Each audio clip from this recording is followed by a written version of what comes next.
চিরস্থায়ী বন্দোবস্ত সম্পর্কে একটি প্রবন্ধ লেখো। বাংলা তথা ভারতের ভূমি রাজস্ব ব্যবস্থা প্রাচীনকাল থেকে বিভিন্ন ব্রিটিশ কর্মকর্তাদের পরীক্ষা নিরীক্ষার মধ্য দিয়ে এগিয়ে চলছিল। দেওয়ানি লাভের পরবর্তীকালে কোম্পানির ভূমি রাজস্ব আদায়ের উদ্দেশ্যে ওয়ারেন হেস্টিংস 1772 খ্রিস্টাব্দে 5 সালা বন্দোবস্ত এবং পরে 1777 খ্রিস্টাব্দে 1 সালা বন্দোবস্ত প্রবর্তন করেন। এই ব্যবস্থায় নানা অসুবিধা দেখা দেয়। প্রতি বছর জমি নিলামে দেওয়ার ফলে জমি থেকে বাৎসরিক আয়ের কোনো নিশ্চয়তা ছিল না। প্রতি বছর ইজারাদার বদল হওয়ায় তারা জমির উন্নতির দিকে নজর দিত না, বরং যত বেশি সম্ভব রাজস্ব আদায়ের জন্য ইজারাদাররা প্রজাদের উপর অত্যাচার চালায়। অনেক সময় গরিব প্রজা নির্যাতনের ভয়ে জমি ছেড়ে পালিয়ে যায়। এই সব অসুবিধা দূর করে একটি সুষ্ঠু রাজস্ব ব্যবস্থা প্রবর্তন অপরিহার্য হয়ে পড়েছিল সে সময়। পরবর্তীকালে 1784 সালে পিটের ভারত শাসন আইনে ভূমি রাজস্ব বিষয়ে অনিশ্চয়তা দূর করে জমিদারের সঙ্গে স্থায়ী বন্দোবস্তের কথা বলা হয়।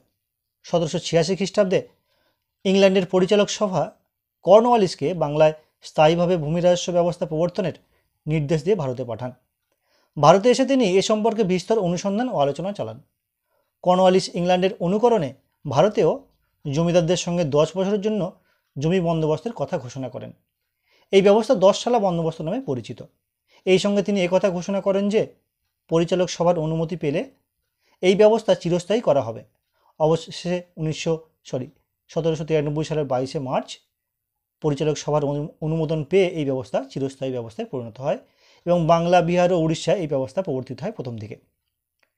এই চিরস্থায়ী বন্দোবস্ত অনুসারে স্থির হয় যে জমিদার তালুকদাররা নির্দিষ্ট সময়ের মধ্যে তাদের প্রদেয় রাজস্ব সরকারকে প্রদান করবে।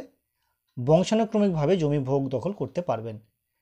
নির্দিষ্ট দিনে সূর্যাস্তের মধ্যে রাজস্ব মেটাতে ব্যর্থ যদি হয় কোনো জমিদার, তাহলে সমগ্র জমিদারি বা তার অংশ বিক্রি করে রাজস্ব মেটাতে হবে। ভবিষ্যতে খরা, বন্যা, মহামারী বা অন্য কোনো প্রাকৃতিক বিপর্যয়েও রাজস্ব মুকুব হবে না। চিরস্থায়ী বন্দোবস্ত প্রবর্তনের পিছনে কোম্পানির বিশেষ কিছু উদ্দেশ্য বা স্বার্থ ছিল।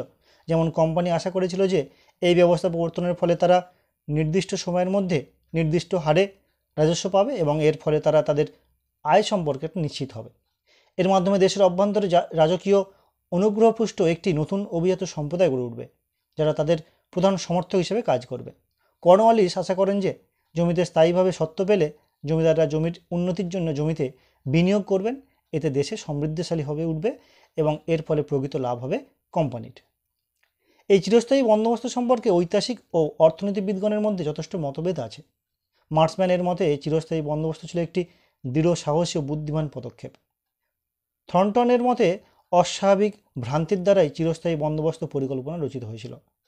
চিরস্থায়ী বন্দোবস্তের গোড়া সমর্থক অর্থনীতিবিদ রমেশচন্দ্র দত্তের মতে ভারতে ব্রিটিশ সরকার যতগুলি সংস্কার পরিকল্পনা করেছিলেন তাদের মধ্যে 1793 সালের চিরস্থায়ী বন্দোবস্ত ছিল সর্বাধিক বিজ্ঞ এবং সফল পরিকল্পনা।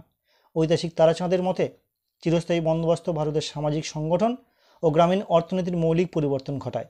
এর ফলে চিরাচরিত গ্রামীণ সংগঠন ধ্বংস হয়ে যায়, সম্পত্তি সংক্রান্ত সম্পর্কে পরিবর্তন ঘটে, নতুন সামাজিক শ্রেণীর উদ্ভব হয় এবং গ্রামাঞ্চলে সামাজিক বিপ্লব সংঘটিত হয়।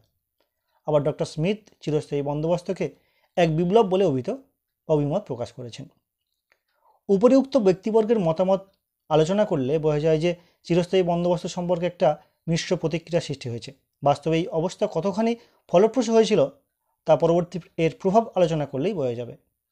অর্থনৈতিক, সামাজিক ও রাজনৈতিক ক্ষেত্রে এই চিরস্থায়ী বন্দোবস্তের সুফল, কুফল বা প্রভাব কী ধরনের ছিল সেটা আমরা লক্ষ্য করব। দেখো, এখান থেকে শুরু হচ্ছে এই চিরস্থায়ী বন্দোবস্তের প্রভাব। এক্ষেত্রে সুফল, কুফল দুটো দেওয়া রয়েছে। তো তোমাদের যদি কোনো কারণে প্রশ্ন পড়ে যে চিরস্থায়ী বন্দোবস্তের সুফল, কুফল লেখো, তাহলে আগের যে পেজের প্রথম যে প্যারাটা দেওয়া রয়েছে সেই প্যারাটা লিখবে, আর এখান থেকে শুরু করলে এই প্রশ্নের উত্তরটা কভার হয়ে যাবে যে চিরস্থায়ী বন্দোবস্ত কে করেছে এবং তার উদ্দেশ্য কী ছিল, সঙ্গে এই ফলাফল। পরবর্তী প্যারাগুলো দিতে হবে না। যাই হোক, দেখে নাও পরবর্তী প্যারা। অর্থনৈতিক ক্ষেত্রে চিরস্থায়ী বন্দোবস্তের সুফল মূলত কোম্পানির পক্ষেই ছিল, যেটা স্বাভাবিক। ইতিপূর্বে গৃহীত রাজস্ব ব্যবস্থাগুলিতে সরকারের বাৎসরিক আয় কখনোই সুনির্দিষ্ট ছিল না, কিন্তু চিরস্থায়ী বন্দোবস্ত প্রবর্তিত হলে রাজস্ব আয়ের এই অনিশ্চয়তা দূর হয়, সরকারের পক্ষে বাৎসরিক বাজেট সুনিশ্চিতভাবে তৈরি করা সহজতর হয়। বন্দোবস্ত চিরস্থায়ী হওয়ার ফলে জমির মালিকানা জমিদারদের হস্তগত হওয়ার ফলে বহু ক্ষেত্রেই এদেশের সামগ্রিক কৃষিযোগ্য জমির পরিমাণ ক্রমশ বৃদ্ধি পায়। সে সময় কোম্পানির রাজস্বের প্রায় 1/3 জঙ্গলময় ছিল। এর বেশ কিছুটা অংশ চিরস্থায়ী বন্দোবস্তের ফলে চাষ জমিতে রূপান্তরিত হয়েছিল। এই ব্যবস্থা গ্রামীণ অর্থনৈতিক বিকাশের পথকেও কিন্তু অনেকটাই উন্নত করেছিল, যদিও তা ছিল সীমিত এবং সাময়িক। বাংলার সামাজিক জীবনেও এই চিরস্থায়ী বন্দোবস্তের কিছু সুফল পরিলক্ষিত হয়েছিল। ইতিপূর্বে গ্রামাঞ্চলে উন্নয়নের যে হার ছিল চিরস্থায়ী বন্দোবস্তের পরে তা কিন্তু অনেকটাই বৃদ্ধি পেয়েছিল। এলাকা সীমিত হওয়ার ফলে জমিদারগণ নিজ নিজ এলাকায় অভাব অভিযোগ সম্বন্ধে খুব সহজেই অবহিত হতে পারতেন এবং তারা সেই অনুযায়ী প্রতিবিধান করতে পারতেন। খানিকটা সংস্কার মানসিকতা ও খানিকটা প্রতিযোগিতার মনোবৃত্তি নিয়ে বহু জমিদারই নিজ নিজ এলাকায় অভ্যন্তরীণ উন্নয়নে ব্রতী হয়েছিলেন।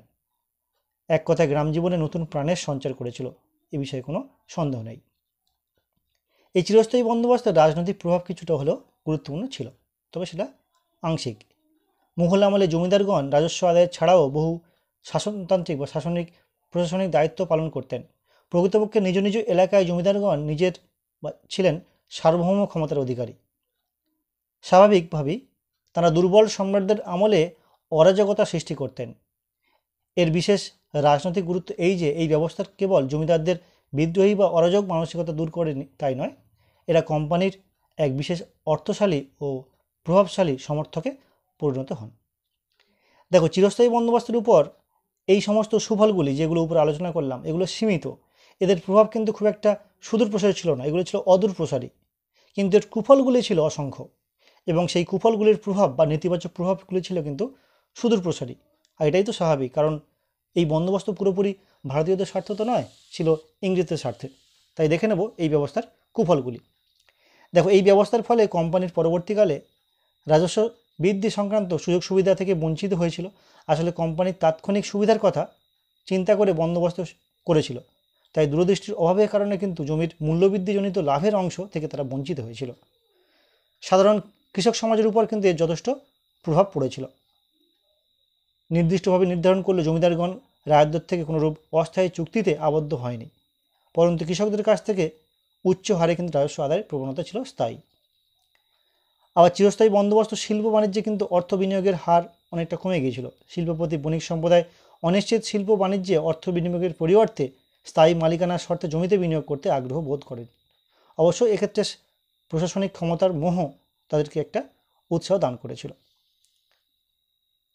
চিরস্থায়ী বন্দোবস্ত হওয়ার ফলে কালক্রমে বহু জমিদার কিন্তু গ্রাম ছেড়ে চলে গেছিল, তাদের মর্যাদা অনেকটাই হানি হয়েছিল।